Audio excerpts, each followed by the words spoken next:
I'm just having a little sip of my tea, and I do believe we are now live. The the button is lit up. I haven't got a notification on my phone yet, but they doesn't always I've seen one, yeah. they don't always come straight through on my phone. YouTube's fucking around with notifications. As a matter of fact, anybody that is subscribed and wants to get notifications for our videos, just click the little bell next to the subscribe button. That actually, as we would say on this channel, ring the bell, because that will give you notifications to our other podcasts and when we go live. I'm here with my co-host Nathan today. This is Ring the Bell podcast number 20. We've got a shit lot to discuss because we took a week off last week. How are you, Nathan? I'm fine, mate. How are you? I am good, man. I am good. A lot of boxing since we last spoke. A lot of boxing. Some good, some bad, some boring. We will discuss it all. Let's start with the stuff we didn't cover 2 weeks ago now. Well, let's say a week ago now. Josh Taylor, Victor Postol. I enjoyed it. I thought we put on a good display. Yeah, I thought so too. Now, obviously, everybody's already discussed this fight, so I won't go over the round by round, blow by blow of what happened. But we all know the biggest distraction around this fight was the scorecards at the end of the fight. People were saying they were way too wide in Taylor's favor. What did you think about that? I wouldn't say they were too wide. You know, I thought he won the fight comfortably enough from what I watched. Yeah. I mean, I wouldn't. So the judges' scorecards were Fernando Barbosa, 117-110. I kind of agree with that one. Victor Loughlin, 118-110. I think that's probably fair too. Eddie Papo, 119-108. And I think that's the one. A bit harsh. That makes it look a bit crazy. That's a bit stupid. I think 117-110 is fair. I think if all judges had given that, nobody would even be talking about any controversy. People would just be saying what an amazing win. And it really was. Josh Taylor, he controlled Postol for a lot of the rounds in there, which is not an easy thing to do. No one's really done that to Postol. Other than, who did Postol lose to? It was Terence Crawford, wasn't it? Yeah. So Josh Taylor's in pretty good company right there. You know, not many people have done that to Postol, and I don't think many people still could do it. I think Josh Taylor's shown himself as quite elite in that fight. It showed us where his level's at. And we'll come on to it a little bit later, but he's been thrown straight into the World Boxing Super Series for next year. I think that's amazing. And we'll discuss that probably at the news portion at the end. But I wouldn't be scared putting him in there. I think he's ready for that tournament. Oh God, he's a step above the people he's been fighting. Just proves. Yeah, I agree for sure. Did you see Martin Bakoli's fight? I did. It was very quick. Very quick. He knocked out DL Jones, and it wasn't good watching. It was funny, but it wasn't. That's not a good fight. Martin Bakoli needs. I feel sorry for DL Jones. Sure, I think Martin Bakoli needs to be stepped up if he's gonna be fighting top guys later on in his career. He can't be fighting the likes of DL Jones. It's not. Not being funny. It's hard to tell what level he's really at. I don't think you'd beat your Joe Joyce. No, I don't think he'd beat Nathan Gorman. I don't think he's as good as people say he is. You know. Yeah, I agree. Have to agree. But you know, a win's a win. He'll move on. Let me quickly check his box rec because they might have got someone. No, he's not lined up for a fight yet. But I want to see him in with. I don't know. I want to see him in with someone that can give him some rounds at least. Because if you're getting TKOs and KOs in the first round, you learn nothing. We all know it. You learn nothing from that fight. So. Yeah, interesting to see him on the card. Didn't learn much. Lee McGregor had a good TKO win over a guy who was 22-2, which is quite a big step up for him. It was for the IBF Youth Bantamweight title. And did you catch this fight? Which one was it? God, Lee McGregor versus Good Luck Mrema. I don't think I did. No, I didn't see that one. Well, Good Luck Mrema was from Tanzania, and most of his fights had been in Tanzania. And he'd managed to get some wins, but there's no one here you could say he's beaten. The one time he fought outside his country in Russia, he lost. So it was somewhat of a step up for Lee McGregor, who was only 3-0, but it wasn't great. He got the stoppage in the 4th round. It was sort of the ref waved it off sort of thing. And then obviously Chantel Cameron beat Natalia Vanessa Del Val Aguirre, who was 8-11-3. But apparently she's quite highly ranked, even with her defeats, because women's boxing is that bad, I suppose. So that was given a 5-star rating by BoxRec. I don't really understand how or why, but I didn't actually catch that fight either. I just wasn't that interested. I think I went and made a cup of tea at that point. The whole card was very inspiring dull to watch if you take out the Josh Taylor fight. Yeah, it was definitely, this card was definitely about the headline act. And luckily, Josh Taylor Postol is such a good competitive match that they got away with it. So it wasn't too bad. I think Cyclone Promotions and Barry McGuigan are going for broke by putting Josh Taylor in the WBSS. If he wins it, it saves their promotional company. Yeah, I feel sorry for him that he hasn't got a bigger promoter because, you know. But does he need one? Quicker than what he is by now. Would he though? Because if you look at his last few fights, right, you have to wonder maybe he would on Sky, right? Because he's fought Miguel Vasquez, O'Hara Davis, Winston Campos, Victor Postol. Maybe that could have happened on Sky. I don't think Frank Warren would have put him in at the deep end that quickly. And so I actually think because he's being rushed by his promoter, it's actually making him tougher than what he might have been. Like look at Anthony Yard, who fights all these bums back to back. It's not going to help him when he gets in a world title fight. Whereas fighting Postol, Campos, and Vasquez, they're all great learning fights. It's weird. When you're the top dog at a small promotional company, you get all the attention. And so he probably gets a lot of the focus of Cyclone Promotions. Because like I say, if he can win the WBSS, he will save that company from their legal troubles against Frampton. So it's fascinating. It's fascinating. I've got a list of people who are in this tournament. Yeah. And I'll quickly read you the list that I've got. Yeah. God, where is it? Kirill Relic. That's interesting. He deserves it as well. Anthony Yidgit, Ivan Barrett, IBF manager, Josh Taylor. So for me, if the guys of this sort of level are entering it, he's going to wipe the floor with everybody in it, I think, personally. Yeah, he's the best guy in it so far. It works to his advantage, don't it, if it stays this way? Yeah, I don't think it will, though. I think they'll probably get... Javonta's 140, right? Tank Davis. Yeah. And Progagius, whatever his name is. Yeah, Progra. They might get those sort of guys after they finish their next fight. But you don't seem to be getting a lot of Americans in these kind of tournaments so far, from what we've seen. But there's not many Americans in the top rankings for any of these divisions. That's the problem. I mean, Progra is American, isn't he? So he would be one. And we had what was his name? We had one American in the 168 tournament this year, but he was Rob Brandt. He got knocked out early.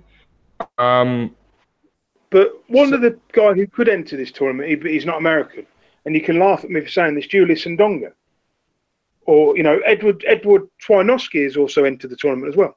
I've got to say. WBSS 140. Kirill Yeah, Relic was the first. Yeah.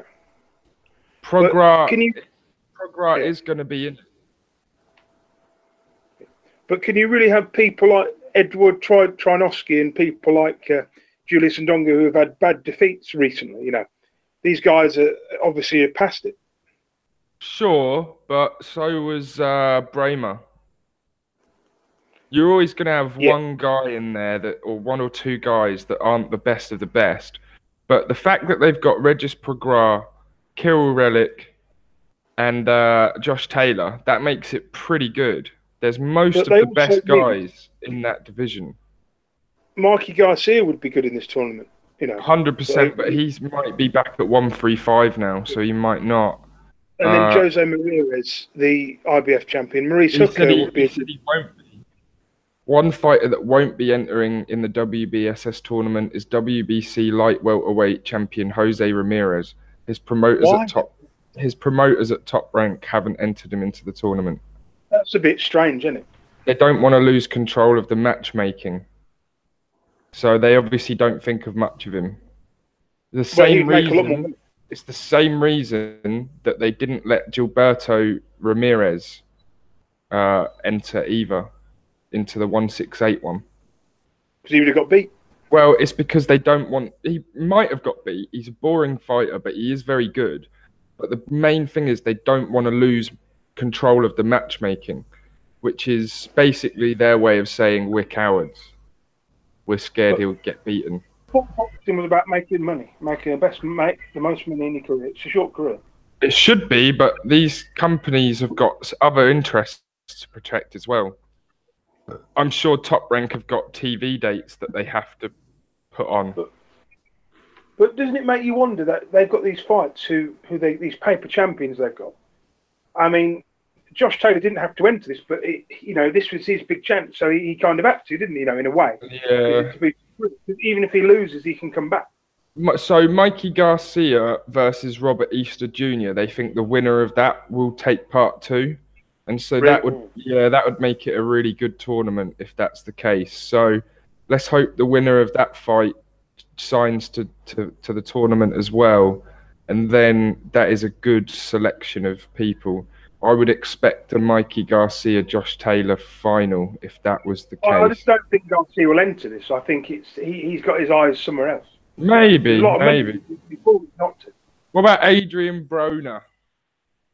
That would be good if he dropped down to fight this. Yeah, if he can. I've always said he can't do 140 anymore, though, so I don't know. But he did do it recently-ish.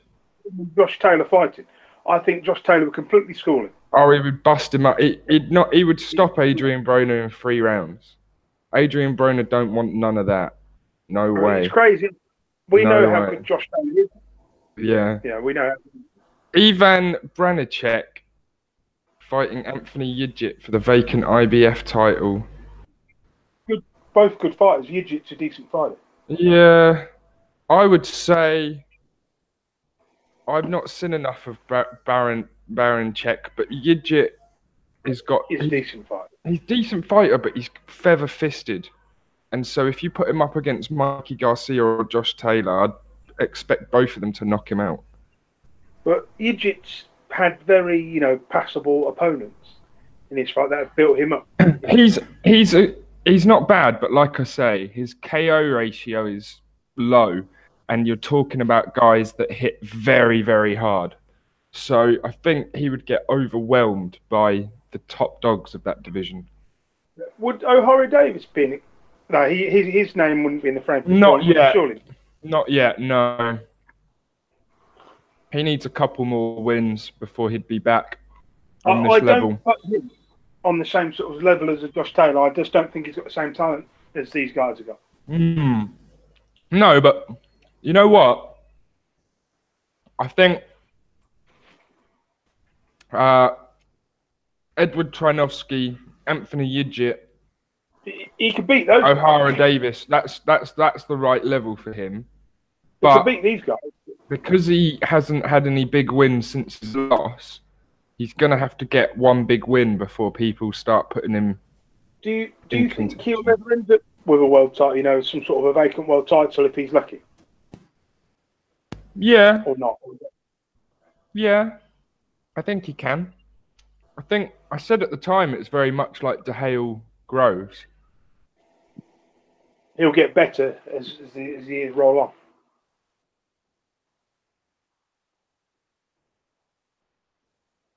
Hello? Hello.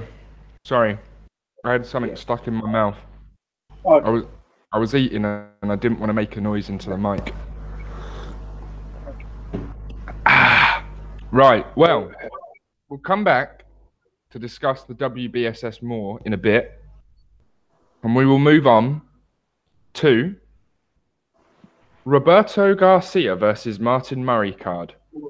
What fights did you see on this card? So we'll start with Sorry, no, you carry on. Carry on, because you're going to say the first fight. Well, I didn't want to look at necessarily every fight because there were 20 or so. But there's 5 or 6 main fights. Yeah. So did you see the Johnny Garton fight? I didn't know. I didn't watch that one. Did you see Daniel Dubois beat up Tom Little? I did, yeah. It was a good performance. That's the best I've ever seen him fight. Yeah, it was a good performance, and Tom Little dragged some rounds out of him. But I mean, Tom Little really is just like a joke, isn't he? Like, he's so fucking unfit. Like, he's not a bad fighter. He's not a bad boxer. And if he'd have taken his career seriously, he probably would have some more wins and be in a better position. But he doesn't train. He doesn't do anything. And he just gets mouthy on the internet and gets into these fights. And then he loses them. He lost to Akinlade. He lost to that fucking Filip Hrgović guy. Oh, no, he's not a great fighter. But he's not bad. He's not bad, and he's taken Daniel Dubois the most rounds Daniel Dubois has ever been. But I want to see Daniel Dubois stepping it up at a slightly faster rate. I think he needs Jason Gavin. How would you feel about putting him in with Jason Gavin? I think he'll do a number on him. Yeah. He did some. Yeah, but Jason Gavin's obviously got that bit more experience and that name that, like, if you... I don't think so, but I reckon Frank Warren could get him out of bed for one last payday. I'd like to see him fight Dave Allen. I think that would be better for him if he fought Dave Allen. It would, but it would be terrible for Dave Allen. Although, as we're going to come on to, Dave Allen's already making terrible decisions for his own career. So I don't know how much of a problem that is. Yeah, maybe. It wouldn't be a bad fight. Well, Dubois is now the English champion, so... He won't be fighting Nathan Gorman. He's not ready to fight Gorman, I don't think. I don't think either of them are ready to... I think that's a fight that if you were to put it on now, you're an idiot.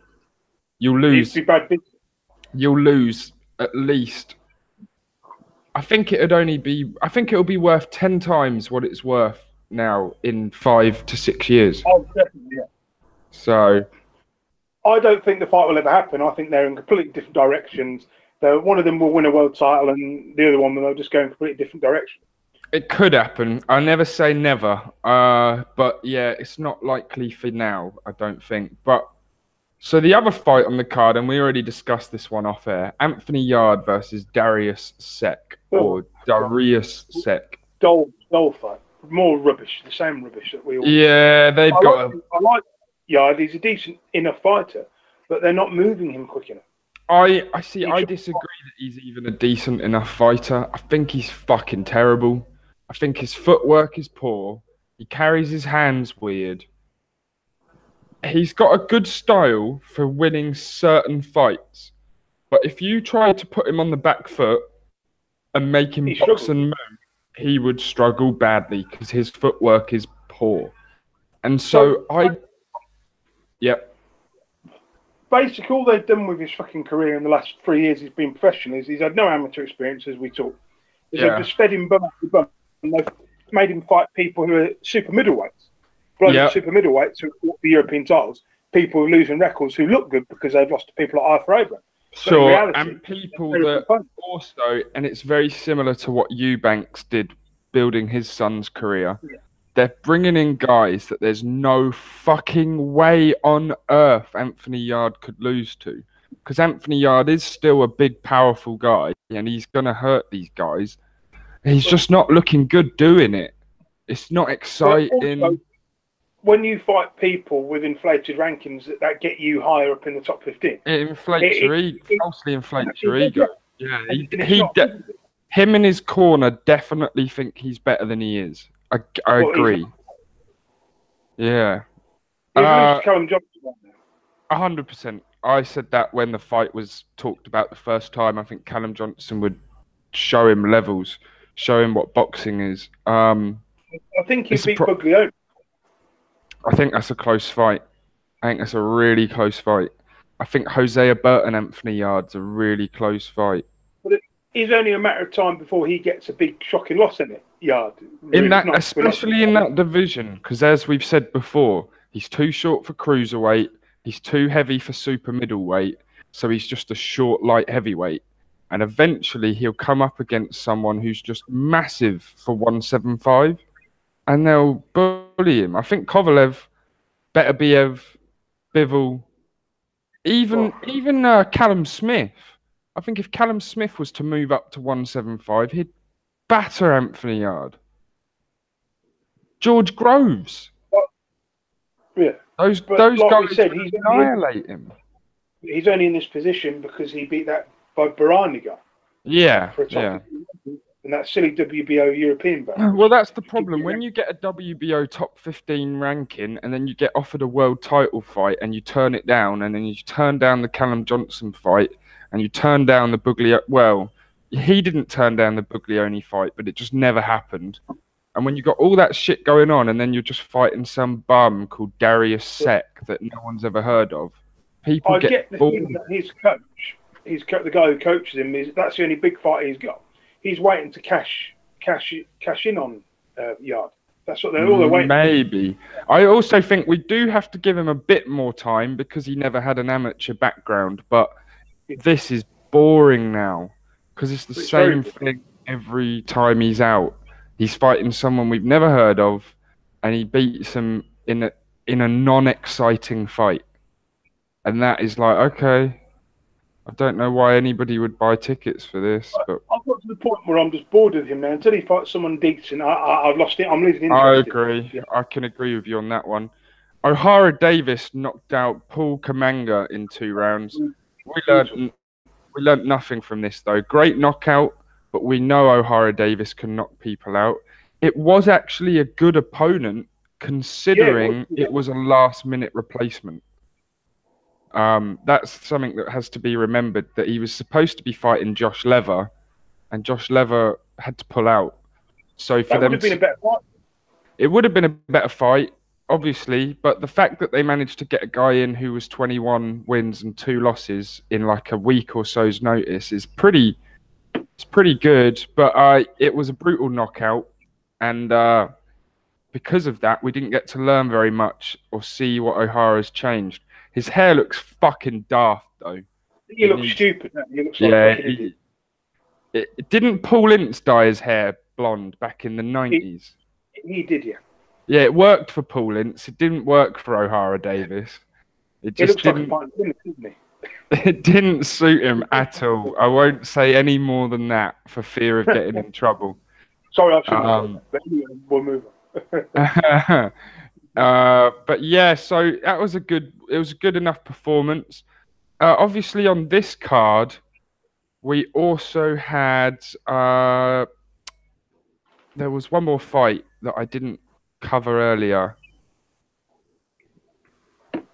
Was it Daryl Williams? Yeah, the guy who beat Jermaine Smile twice. Oh. He was back in action on the card, but it wasn't against anyone any good. So yeah, it's not a big deal to talk about. I thought he announced his retirement, or was that Jermaine Smart? He did. No, they both retired, I think. I'll have to look this up another time. I'm pretty sure they both fucking retired. But now he's come back, so yeah. The top fight, the main fight of this card was obviously Roberto Garcia versus Martin Murray, and I'm sure you saw this one. I did. It was dog. I knew it would be. I actually didn't watch this. I skimmed through the fight on YouTube. because BT uploaded the whole fight to their YouTube channel. It was fucking exactly what I expected. I expected Martin Murray to win unanimously and in a very boring fight. If Martin Murray had any less power, I don't know what to say about it, but he's just got no fucking strength. It's unbelievable. Like, he might be the most feather-fisted middleweight in the world. Other than Roberto Garcia, who also seems to be... They were both hitting each other because they've both got terrible... It's not that Martin Murray's got terrible defense, but sometimes he just switches off and doesn't really use his head. Well, he does use his head, but mainly for blocking punches. And Roberto Garcia was exactly the same. So, yeah, I agree with you, man. This was a terribly dull fight. I suppose we can blame Frank Warren a little bit, can't we, for this one? Blame Frank Warren and Billy Joe Saunders for fucking us about. But, I mean, to be fair, Billy Joe Saunders versus Martin Murray, that would have been a really dull fight too. It's just that it would have been dull because Billy Joe Saunders would have won so fucking easily that I didn't even understand why that fight was taking place in the first place, to be honest. So, yeah, let's swiftly move on from that shit. There was something I wanted to move to Tony Yoka fight. Oh, yeah, that's exactly where we were going. It's Dave Allen versus Tony Yoka. This was fucking crazy. Like, Dave Allen got stopped in the 10th round, I believe. And this was just a fight he never should have taken because it was obvious what was going to happen. Tony Yoka was always going to outbox him in this fight. It was clear as hell. David Allen looked fat. He looked out of shape. He didn't look like he'd trained. He looks like he's forgotten how to be a boxer and that he is now just a journeyman. And that's sad. That is sad to see. Did he abandon him? What's going on? No, he was still signed with Matchroom, but he wanted to go and do loads of fights on small hall shows to sort of build up his career. So he shouldn't have taken that. That's just knocked his career back probably a year. At least. It's probably knocked his career from being a prospect to being a journeyman. Well, he is now. But the stupid thing is... I mean, I was impressed that he lasted 10 rounds. No, but Tony Yoka, to me, he did carry power, but he didn't look that impressive. No, Tony Yoka's terrible. He doesn't carry a lot of power. And I think that was evident by the fact that Dave Allen didn't block a punch all night. He didn't even try and block a punch because Tony Yoka just wasn't hurting him. Imagine if that was Joe Joyce, that fight would have been over in 2 rounds. Yeah, agreed. If it was almost any other heavyweight, I think even Lucas Brown would have knocked out that that Dave Allen. If David Allen comes into fight and he can't even move his head and he doesn't want to block in the heavyweight division, he's going to lose his teeth every fight. It's crazy. Hard to watch. I like that. It was very hard to watch, so I didn't watch it because I knew I did watch it afterwards, but I didn't watch it live because I kind of just knew what was going to happen.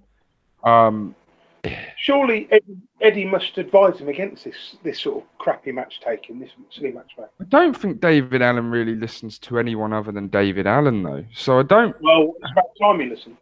Well, I agree, but I don't really think it would matter whether or not someone told him. I bet a lot of people said, "Don't go and fight Tony Yoka. You're mad. You're going to lose." I bet all of his even his friends probably told him this is crazy talk, bro.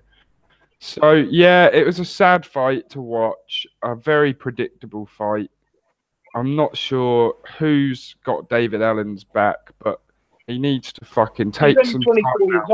I know. He needs to take some time out, get fit, literally get fit, and stop fucking being a stubborn cunt. Because hundreds of people when he was going to fight Lenroy Thomas the second time, he was really in shape. But yeah, it's a sad one. Let's hope it's not the end. But I'm losing patience with him. If he keeps making stupid decisions, that's up to him. But I'm not gonna follow that. That's crazy There's talk. something else I wanted to bring up before we move on.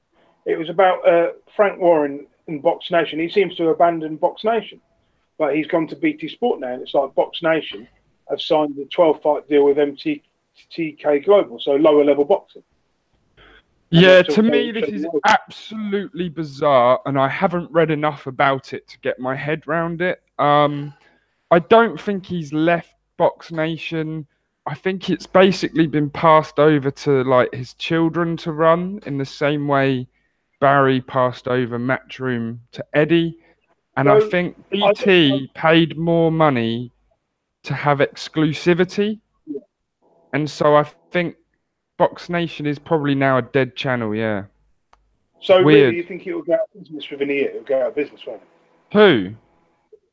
Box Nation, do you think it will? Not necessarily. As long as they still have good international fights, and as long as the MTK shows get better and better, then it could still do a good enough business. But yeah, it's weird to do. It is very weird that BT and Box Nation are no longer now together. So do you think MT Global could build some homegrown stars from this if they do it right? If they do it right, yeah, sure. Yeah. Sure. I mean, people said the same thing when Frank Warren was doing his Sky 20 years ago. I remember, when he started on Sky properly and having all these, the shows and stuff.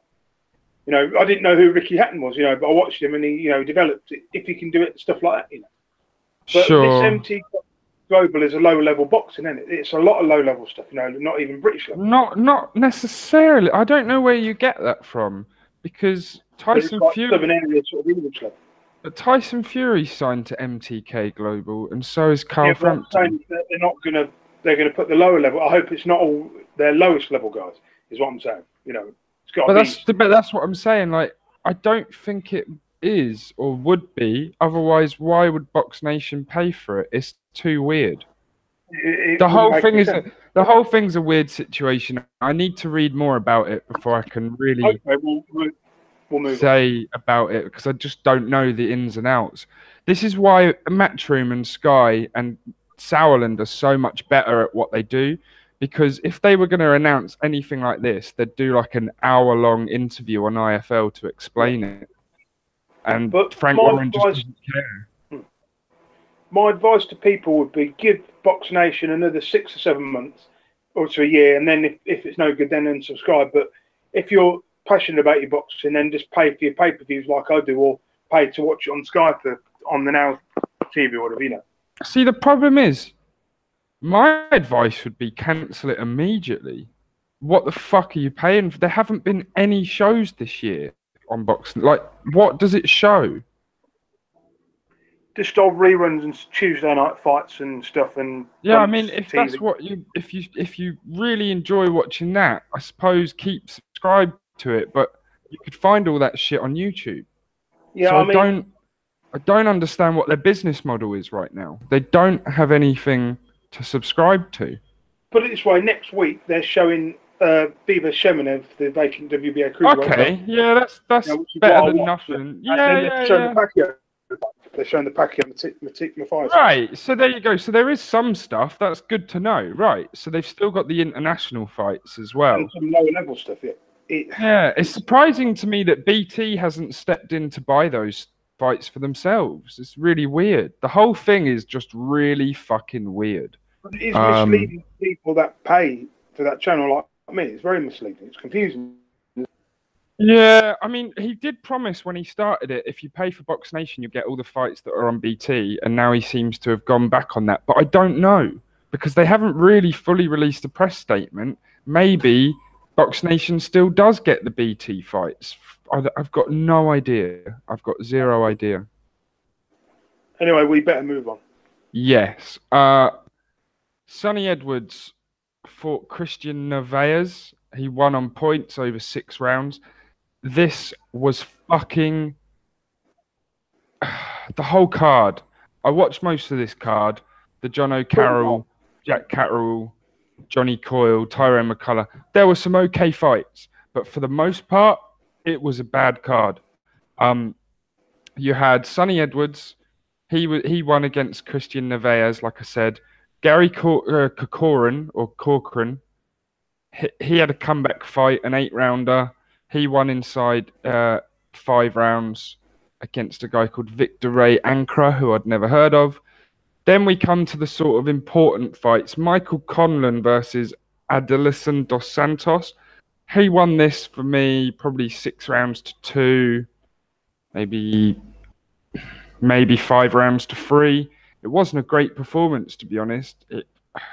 Michael Conlan lacks power and he lacks snap on his punches. It's an interesting one. What did you see the Michael Conlan fight? I skimmed through bits of it and I thought he did okay. Yeah, he did okay. He won the fight comfortably enough, especially this guy because this guy was 19-4. But for me, he looks like he lacks a good solid punch, Michael Conlan. He lacks a punch to keep someone off him, and that could be a big problem for his style later on in his career. Tyrone McCullough versus Joe Ham. This was a unanimous decision. McCullough was downed in the 3rd round, but he did, in my eyes, he did enough to win the fight. He probably won it by a round or 2, even with the knockdown. Did you manage to catch this one? Which one? The Joe Ham, Tyrone McCullough? I didn't see that one, no. Okay, we'll move on to Johnny Coyle, Lewis Benson. I didn't actually manage to catch that one, but I know Johnny Coyle. I know Johnny Coyle won by 1 round, and it was scored by the referee, which is odd for a 10-round fight, isn't it? To have it scored by the referee. Yeah, it's a bit weird. Yeah, that's weird for me. I know you'd have it for 6 rounds and sometimes 8 rounds, but you don't usually see for 10 rounds. Then we come to probably the biggest fight of the night for this card, Jack Catterall versus Tyrone McKenna. This was a good fight. McKenna was downed a lot, and Jack Catterall deserved the win on unanimous decision. Do you know what, though? McKenna was downed 3 times, and he still managed to pick up rounds. And without the 3 knockdowns, McKenna would have won. And so it's an interesting little thing to look at the scorecards there. Phil Edwards and Marcus McDonnell gave it 94-93. Robert Williams gave it 95-91. So without the knockdowns, Tyrone McKenna would have won a split decision. So well done for Jack Catterall for getting those knockdowns. Where does Jack Catterall go from here? The O'Hara Davis fight, I think that's a good fight. Or Josh Lever. Josh Lever as well. You could even say Jack Catterall versus O'Hara Davis. Winner goes in the WBSS. That would. Who do you think would win that fight? Do you think O'Hara would win that? Or do you think O'Hara would win it by knockdown. Yeah, knockout. Yeah, I think O'Hara Davis is very, very powerful. It'd be a good fight, but I just think O'Hara's got more natural strength. Especially after seeing that knockout recently. Oh, that was brutal. Absolutely brutal. John O'Carroll beat Declan Garrity. He got stopped in the 9th round. I did actually see this fight, all of it. Good fight. John O'Carroll's boring though, isn't he? He is, yeah. It's not a great style to watch. Like that come forward style where it's constant pressure. I think if you're a Mexican boxing fan, they love that. But I think the UK boxing fans are a little less. You know, Froch did it a little bit, but Froch did it in a very clever, technical way where he'd pressure you, but it wasn't just reckless.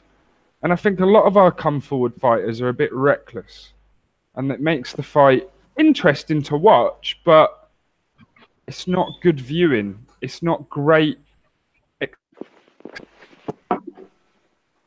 Yeah. The problem with Carroll is that can you hear me? Yeah. Yeah, is that he's not much better than British Leather, is he? Not much. No, he's probably minorly better than British level, maybe European level. I think, you But know, when you're an Irish fighter, what? Because you can't go the British title route or the Commonwealth title route. So what route would you go then? You're just straight to yeah, you European. have to go to European or the IBF, you know, Intercontinental or the WBC Silver, something like that. I mean, a lot of British fighters like what's his name, McGuigan. He went from fighting for Republic of Ireland to Northern Ireland. He switched over to Northern Ireland, so he could go to British title. You know. Yeah, but I don't really think that's important, man. I think, look, if you're not British, you can't win the British title. If you're not European, you can't win the European title. But that doesn't mean you can't go another route. I think, look, John O'Carroll, they could easily move him into the European level and European route. I don't think he'd have I don't think he'd have a problem there. But he does have a problem in that he's got no power and he's got a style that requires power. His knockout percentage is 19%. That's terrible. It's really bad. The beard that makes him look like Santa Claus. Yeah, that was funny. That was amusing. That was a good beard. You shouldn't actually be allowed to have a beard that big in boxing. Not really, no. Because it protects the chin. And so I did wonder if that was actually legal, but I'm not sure what the Irish rules are for beards.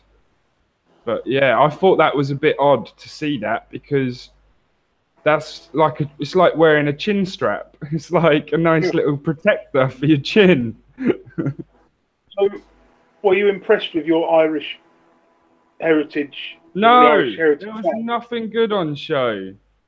Nothing. It was rubbish. The only Irish guy who had a good win, really, was Tyrone McCullough. And obviously Michael Conlan, but, you know, Michael Conlan, we all know he's special. I just worry for him in terms of his man strength and sort of his development. But yeah, not really. It was a really boring card, and you can see quite easily there was a lot of talk about why boxing is dead in Dublin and dead in Ireland. Well, and you can see why. Right. Yeah, there's just nothing on offer. That's why a lot of the Irish fighters fight over it. 100%. And that fight, all of those fights were in Belfast. That card was in Belfast, so they didn't even want to have it in Dublin. Apparently, the Dublin, like the Irish Union for Boxing or whatever they're called, they take so much money for licensing fees that it makes it so that you can't put on a show in Dublin unless it's a massive show. I mean, Tyson Fury fought for the Irish title at one time, which made no sense, but it does, because he's got Irish blood. Yeah, but he never defended. No, it's not that important. It's not that important a belt. Let's move on to the final card of the weekend. Gilberto Ramirez versus Angulo. Did you catch this fight? I watched the highlights of it, and Ramirez, he didn't look great. No. A Baron Singh shouted me out a little message whilst watching this fight, because his nickname's Zerdo, Gilberto Ramirez, and he just sent me a message with ZZZZZZZ Erdo, because he was asleep during watching the boxing match. He said it was so boring. So I decided I would do the same as you and only watch the highlights. And even those weren't that fucking exciting, to be honest with you. Gilberto Ramirez, good fighter, good super middleweight. Dull man to watch. You know, it's a good win for him, but he needs to be fighting the winner of Groves. The problem for Ramirez is he's not going to get the winner of Groves Smith, because James DeHale versus the winner is a much bigger fight in the UK. And so Gilberto Ramirez is sort of stuck with one belt fighting people that no one's really heard of. Yeah. So it's a bit of a problem. Like, who really cares who Gilberto Ramirez fighting next? If it's not Callum Smith, George Groves, or De Hale, I suppose he could fight Benavidez, but he's not gonna. So it's kind of pointless talking. I really fucking hate these boxers. There's so much boxing on at the moment. Look at Taylor Postol. There's so many guys fighting top guys that I kind of get sick of these boxers who just fight average level opposition. It's a bit shit, especially because he won 119, 109, 120 to 108. So he didn't even really lose a round in this fight. It's fucking crazy. It's fucking crazy. And then we come on to what I thought was the best fight of the weekend. Alex Salcido versus Leonardo Zapavinga. Did you catch this one? No, I didn't even see that. You should go back and watch this one. Zapavinga would have won this fight in the UK. 100%. Alex Salcido knocked down Zapavinga in round 3. But then in round 4, Zapavinga like unleashed headshots on Salcido for like a minute straight. And in any other country in the world, I think the fight would have been stopped in favour of Zapavinga because he was just unloading on Salcido, on his head. Like, you know, protect yourself at all times. That just didn't apply in this fight at all. And then later on in the rounds, they just went to war with each other in a phone box, just bomb after bomb. No one was really trying to put up any defence or movement. And then eventually Salcido was just too much for Zapavinga, and he got the stoppage in the 7th round. So it was a good fight, but it was a bit controversial in my eyes because I felt like Zapavinga did enough to get the stoppage in round 4. And people might disagree with me there, but I think if that was in a UK ring, that would have been stopped. So yeah, I thought that was a good fight, an interesting fight. Maybe there'll be a rematch. It was a bloody mess of a war. So I think people would watch it again for sure. But Salcido could also move on from here to bigger fights now. He might even get a call up for the WBSS. Which is looking to be a good tournament, isn't it? But it needs, like you say, it needs 1 or 2. Yeah, I mean, if they get Mikey Garcia and Alex Salcido as the last 2, that's a really, really good fucking tournament right there. I'll be happy to watch every fight of that tournament. So yeah, interesting stuff.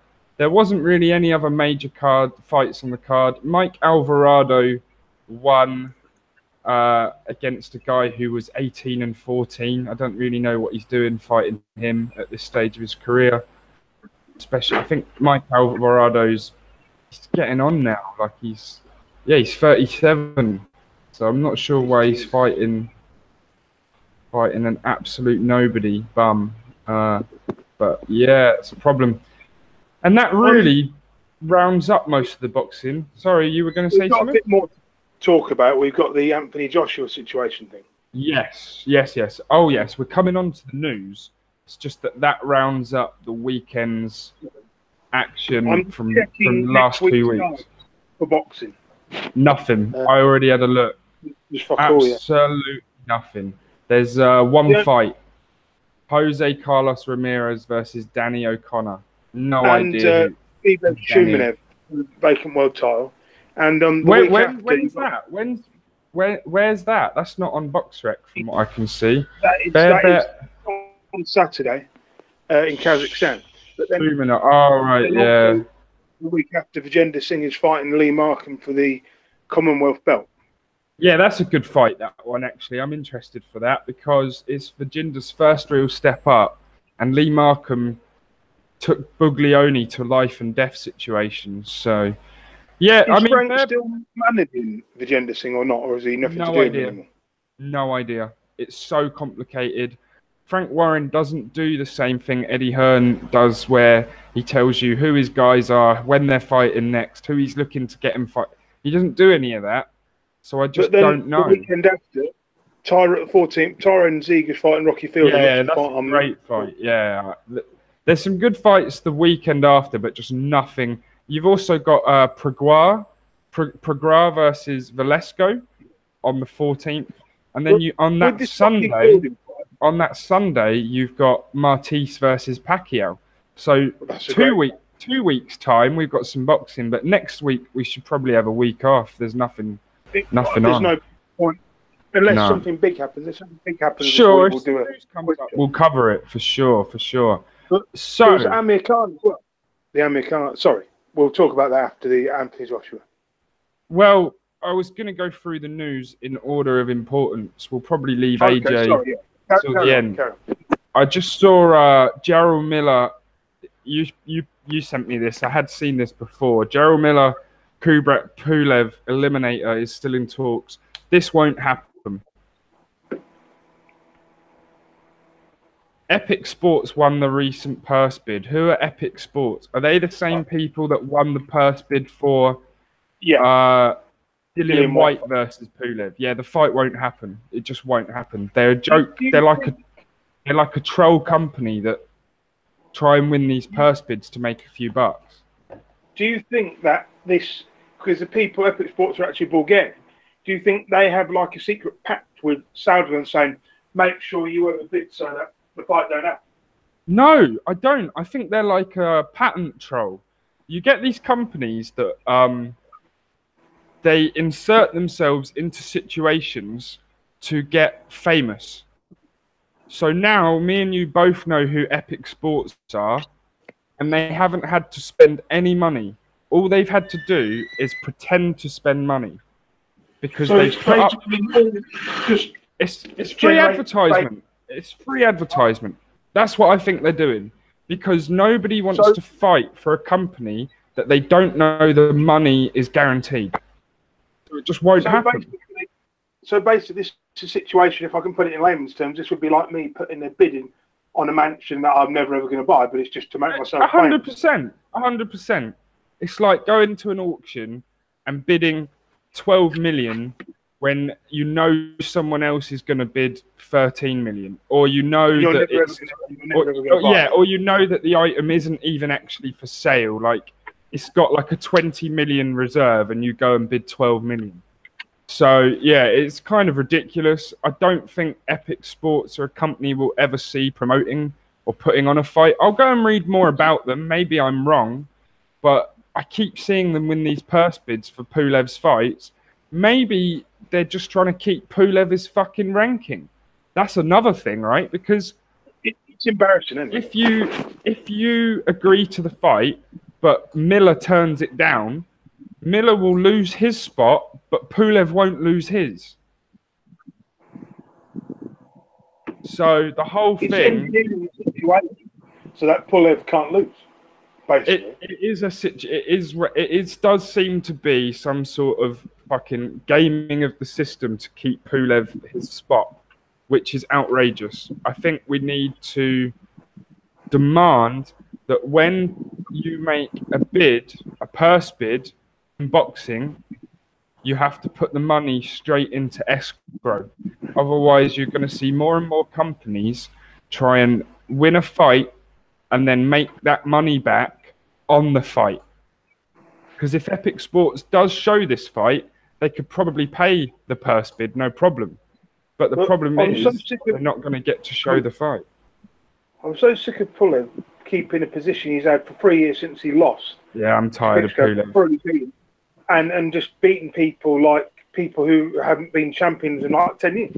Jarrell Miller bashes up Pulev, doesn't he, at this point in his career? Yeah. That's what I thought. I thought Pulev doesn't want this fight, so he's going to try and swerve his way out of it, but still keep his spot. Pulev was a good fighter at one point, wasn't he, really? He was at one point. He was, but nowadays he's more interested in fighting. I don't understand what he's doing, because he knows Anthony Joshua holds that belt, so why does he even want to keep that spot? The whole thing is crazy. I think at some point Joshua will get stripped of some belt, one of his belts at some point. Yeah, sure, I agree. So he's just waiting for the IBF to strip him. I think that's that's fucking absurd. I read here that Charles Martin is going to be fighting Adam Nawacki. Yeah, that's correct. Yeah. Fucking hell. He won't win that. I don't think he'll win that. No, I don't think he will. I think that's a good fight, though. It's actually better than When I first read about it, I was like, oh my God. But now when I think about it, it's not too bad a fight. But if he loses, there's no way back. I don't think for mine. There's always a way back, but yeah, I think the winner of this fight will probably get, you know, some sort of voluntary title shot in the future, and the loser will probably have to go. Because he lost 2.5 years ago to Joshua when he lost his world title. I thought that he would keep the level of opposition really low, and then when he gets the chance to step in for a title shot, he'll get another title shot. You just can't do that. No, you just can't do that in the heavyweight division. It doesn't exist. No, it doesn't. It doesn't exist anymore in the heavyweight division. Look at Dillian White. He's had to fight Lucas Brown, and now he's fighting Joseph Parker, and neither of them are for any belts. You don't. No, even if he loses to Joseph Parker, it doesn't matter. His stock still remains high. Sure, I don't think he'll lose to Joseph Parker though. We can talk about that in a bit, but my main point is that you can't get a world title shot in the heavyweight division by fighting nobodies anymore. You used to be able to, but it's not possible now. There's too many top guys. Too many top guys. The fans just laugh at you. If you win, if you go and win that belt off Manuel Char or Freza Quendo, no one's going to call you the heavyweight world champion. No one. Manuel Char did it. But you get my point. When you go and win that belt from Char, you're not going to get called a world champion because you're just not one. It's that simple. So it's difficult. It's harsh, but that's the reality. That's the truth of it. I'll just polish my WBA regular special belt. Yeah, exactly. Right. WBA. That moves us on to a very interesting topic to do.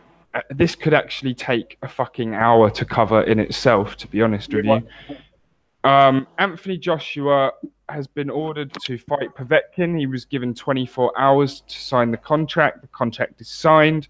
The fight is agreed. He will be fighting Povetkin. People are blaming Anthony Joshua and Eddie Hearn for scuppering the Wilder fight. It's the most bizarre fucking thing I've ever heard in my life. And even some British fans have fallen for the shenanigans, the mockery, the piss take that Deontay Wilder and Showtime are trying to make of the sport that is boxing. I'm disgusted at the media, at American fans, American TV companies, Wilder's team. It is an absolute farce. They're running a Mickey Mouse operation. They've got no fucking clue how to promote their guy or get him more than $2 million for a world title fight. And they've got no idea how a contract negotiation works. It is embarrassing. It's fucking embarrassing. Wilder should fire his manager and anyone advising him immediately and leave to go speak to Al Heyman, Frank Warren, Eddie Hearn, Rybinski. Any other promoter will get the American World Heavyweight Champion more than $2 million a fight. It's pathetic. It's pathetic. And them calling out Eddie Hearn like he keeps saying Eddie Hearn's a disease to the sport. Eddie Hearn is getting his C-level fighters higher paydays than you muppet. He drives me up the fucking wall. And you've got the American fans buying it, hook, line, and sinker. That, oh, Eddie Hearn didn't want this fight. Oh, they turned down 50 million. 50 million was never on the table. It was never in a bank account. It was never. It was just, I can offer Deontay Wilder 50 million and then go, oh, he ducked me. He ducked me. I offered him 50 million and he ducked me. What? Fucking shut up. You loudmouth, arrogant, overconfident. Fuck. Seriously. This got me wound up, bro, because we all saw what happened. Eddie Hearn sent out the terms. Wilder's team publicly agreed to the fight. That happened. They publicly agreed and they agreed in email. Eddie Hearn sent the contract with the exact terms that they had just agreed to, and Wilder's team didn't get back to him for 6 days because they knew that the WBA was about to call this mandatory.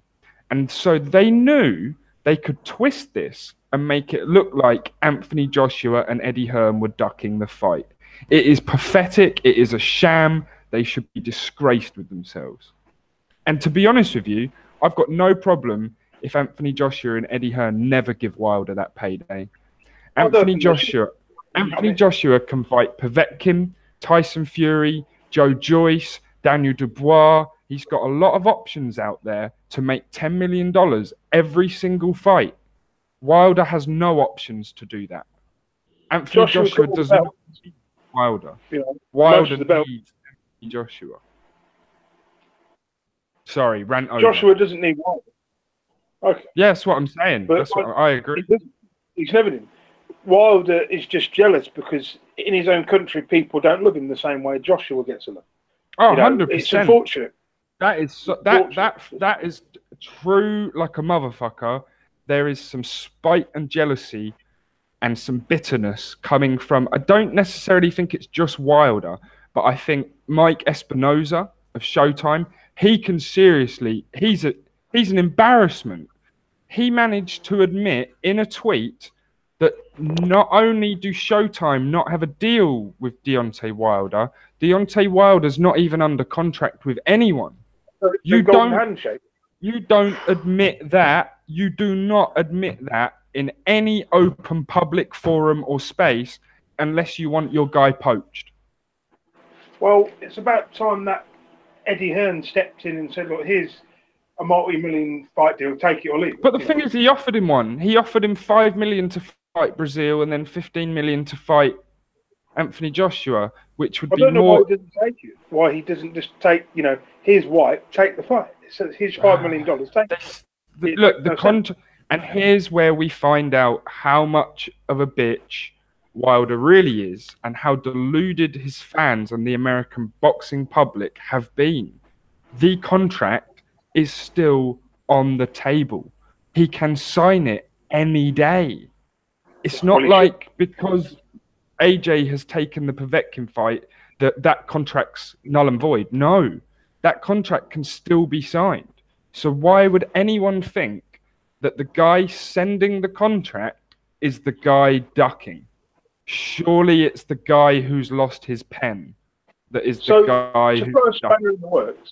To throw a spanner in the works, if this fight ends up in Russia, do you think Joshua would vacate and then instead just sign to fight Wilder instead? It won't, thankfully, because I believe Eddie Hearn and Rybinski came to a deal without having to go to purse bids. Oh, good. But I'm glad the fight.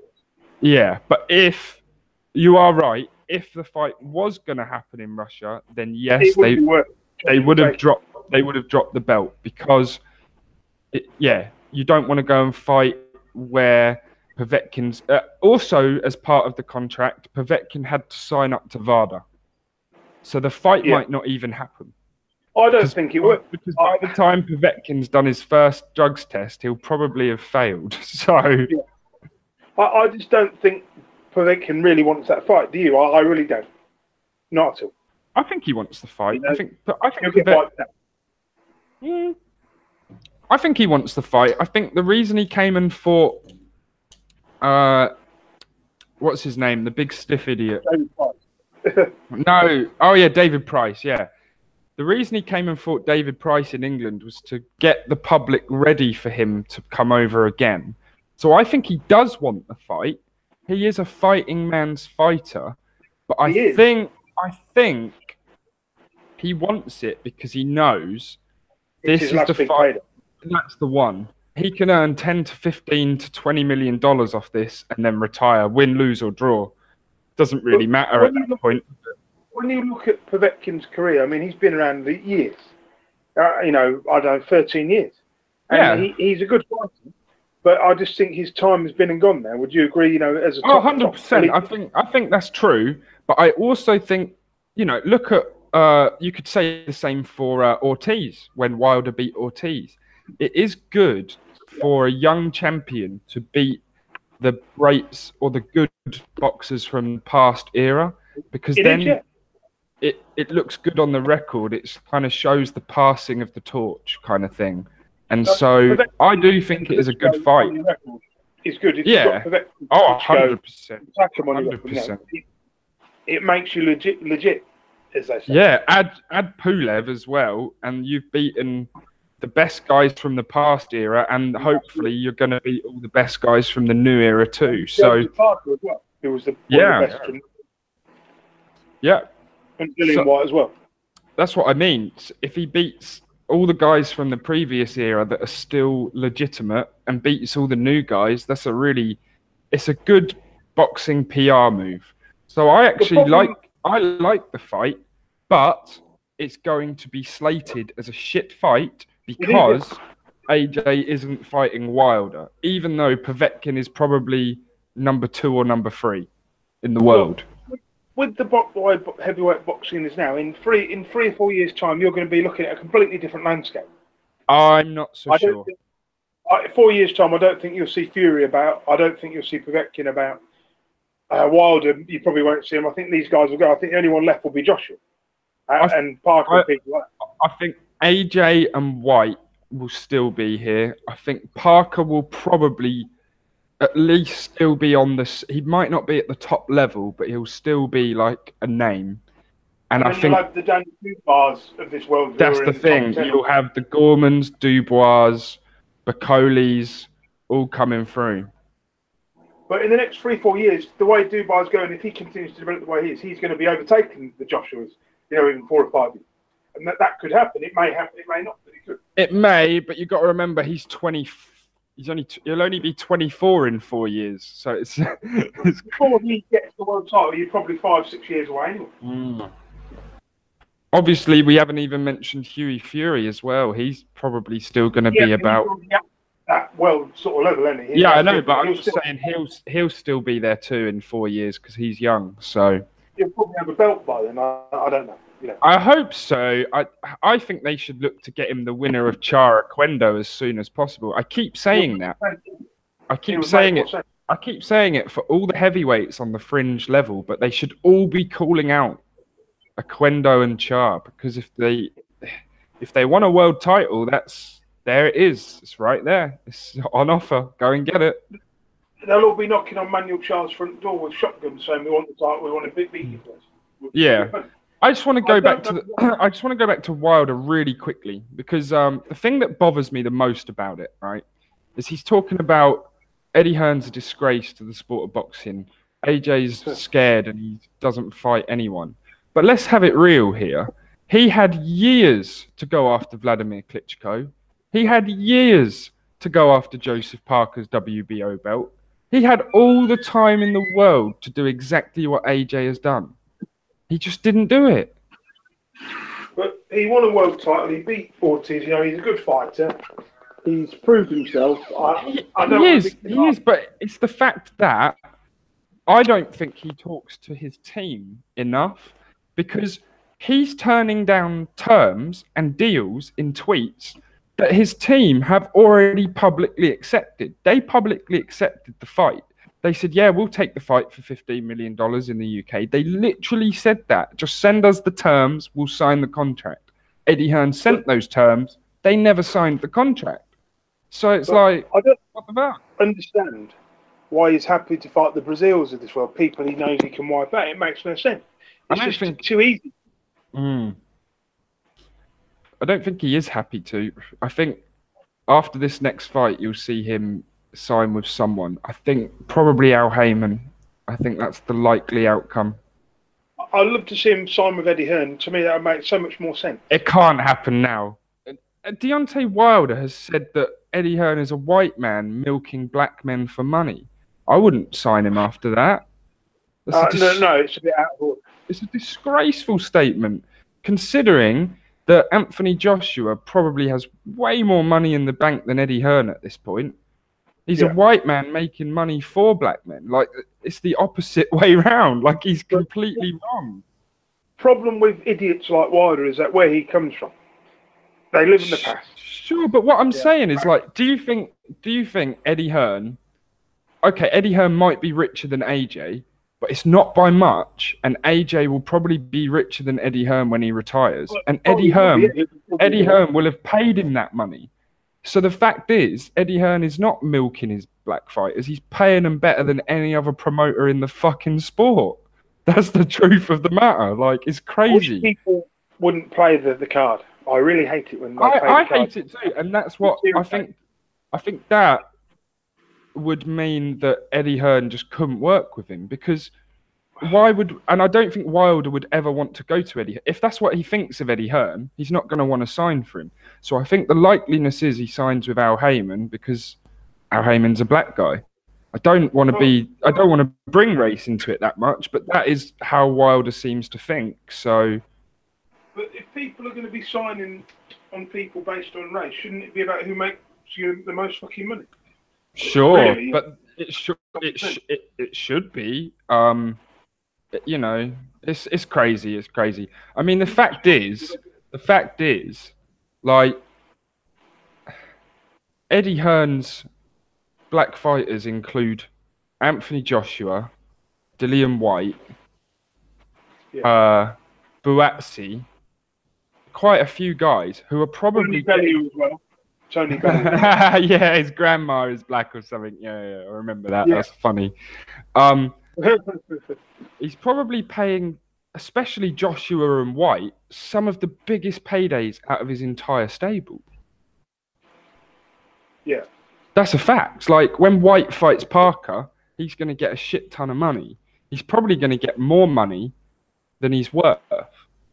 Same for Buatsi. Buatsi's a young, up-and-coming fighter. He's probably paying him... So the whole thing, I don't even want to have to talk about that, because it's just ridiculous. It's like saying Oscar De La Hoya's milking his Mexican fighters. Well, no, he's just promoting Mexican fighters, and he pays them a lot of money. So because they're good fighters. Yeah, it's just a ridiculous fucking concept. Like, yeah, Oscar De La Hoya's milking Canelo. What? Like, what? No, they're making money for each other. That's business. Race has been the signature boxing for hundreds of years. I know, but I thought we'd got past that shit. Like, Eddie Hearn really does not seem like race drives him. Well, he seems like he wants to just do the best for his fighters, no matter what skin color they are, or race, or religion. He's got Muslim fighters, he's got Christian fighters. I just don't think he gives a shit. So, that annoyed me when Wilder said that, and I think it probably annoyed Eddie Hearn more than he'd say too, because it's just American thinking. It's American thinking. That's how they think. A lot of Americans. Yeah, I don't disagree.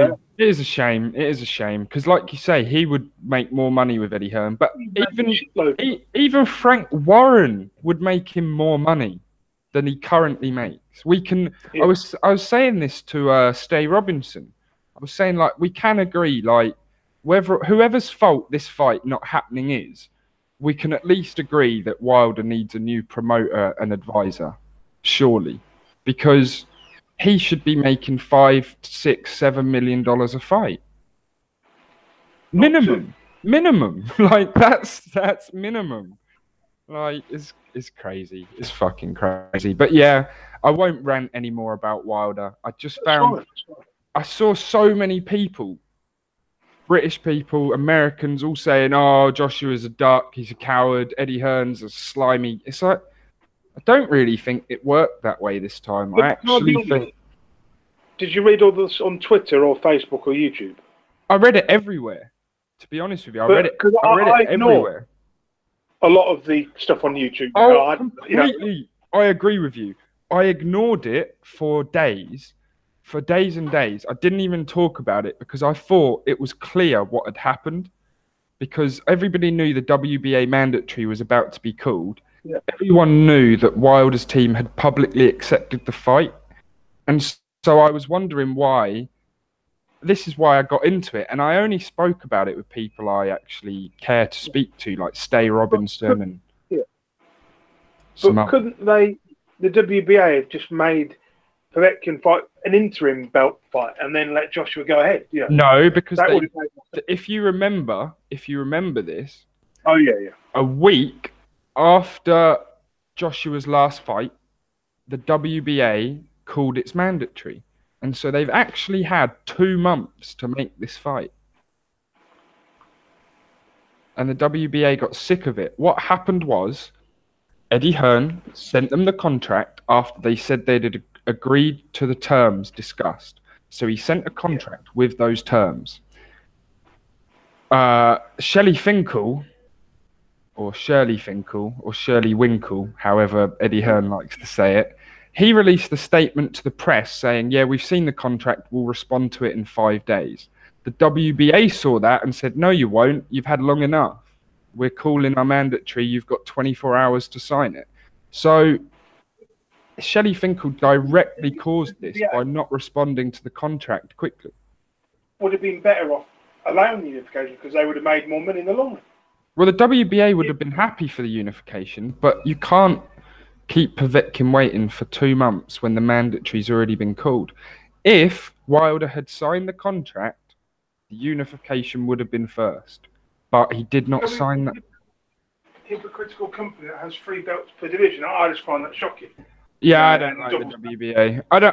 Out of all the belts I'd want to drop, it would be the WBA. But the problem is you can't drop it now before the unification with Wilder. Otherwise, AJ will get less money. It will be quite hard to convince Wilder to take 60-40 if it's only 2 belts to 1. But if it's 3 belts to 1, 60-40 makes sense. So I think that's got a lot to do with it. They have to keep the belt for the unification fight. Makes no sense. It makes no sense, but it makes some sense. But it does cause frustration for the fans when everybody just wants to see that Wilder fight. But the problem is, if Wilder's team aren't going to respond to a contract for 5 days, then they're going to give their comments. Like, the WBA has every right to get sick of hearing that sort of talk and just call the fight. So I don't blame the WBA. I don't blame Eddie Hearn. You can hear who I blame. I particularly blame the Wilder team. If they had already agreed to the terms, they should have been signing the contract the fucking second it arrived on the table. That's basically how I feel about that one. Yeah, it's messy, isn't it? It's got a bit messy, really. It's got messy, but you know, a lot of people are saying this is just hype for the fight. But the Wilder fight, Wilder's team and Hearn's team both knew this fight wasn't happening now, but they just wanted to hype the fight more. That's possible too. That happened a lot with Mayweather and Pacquiao, didn't it? They were in contract negotiations, and then they weren't, and then the fight was happening, and then it wasn't, and then it was on, and then 5 years later it was on again. So, if anything, this is not hurting the fight. It is just going to build more excitement. So, in that sense, it's not a negative. It's not a big problem. What I would say is let's hope Wilder and AJ don't get sparked out by Brazil and Povetkin, because that would really suck. Everybody involved, Eddie Hearn and Shirley Finkel, Wilder and AJ would feel so stupid if they lost all that money on one stupid decision. So yeah, let's hope nothing bad happens in the Povetkin and Brazil fights, because that could ruin that fight. And as we know, we know it's heavyweight boxing. Takes one punch. We've seen Wilder wobbled, and we've seen AJ knocked down. So anything can happen. Anything can happen. Povetkin is he's no joke. Power's the last thing to go from a fighter, and we know Povetkin has power. So with juice or without juice? He's definitely got power with juice. I would say he's probably still got some power. Drugs don't make you superhuman.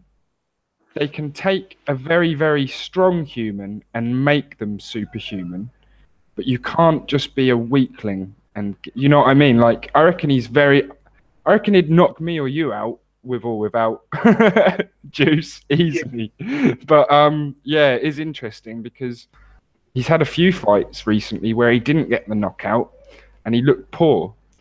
And so you do kind of wonder about that. But yeah, interesting stuff. I tell you, I didn't want to go back to Wilder, but he got made to look even more of a bitch over that whole Povetkin situation. Do you remember when he went home because Povetkin had failed a drugs test? Yeah, I remember that. Well, it turns out that Rybinski's team won $5 million because of that. Because, I heard that. yeah, Povetkin didn't actually fail the drugs test.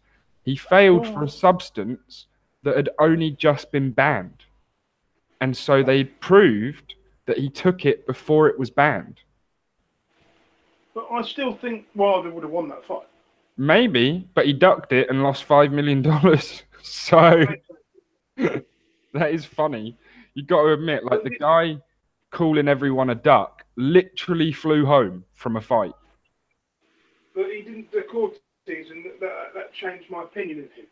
Of what I think of him as a fighter. Sure. I think